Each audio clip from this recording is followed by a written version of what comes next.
কষ্ট হচ্ছে না কেন পোল্ট্রি নিয়ে?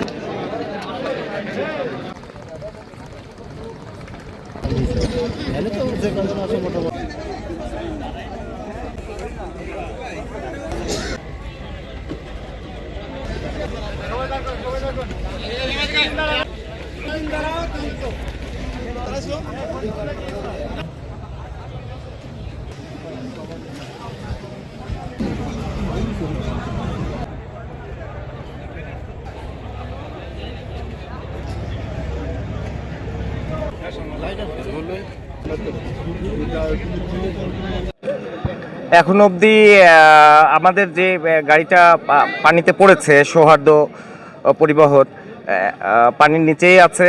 হামজা আর লোকজন বিআইডব্লিউটিসি বিআইডব্লিউটিএ সবাই মিলে কাজ করছেন, ফায়ার সার্ভিস কাজ করছেন। এখানে আমাদের পুলিশ বাহিনী তো আছেই, প্রথম থেকেই শুরু করেছি, তাদের সহযোগিতা করে যাচ্ছি। কাওয়ার্ড যারা আছেন তাদেরকে বুঝাচ্ছি, তাদেরকে সান্ত্বনা যতটুকু পাচ্ছি আমাদের পুলিশের তরফ থেকে দিচ্ছি।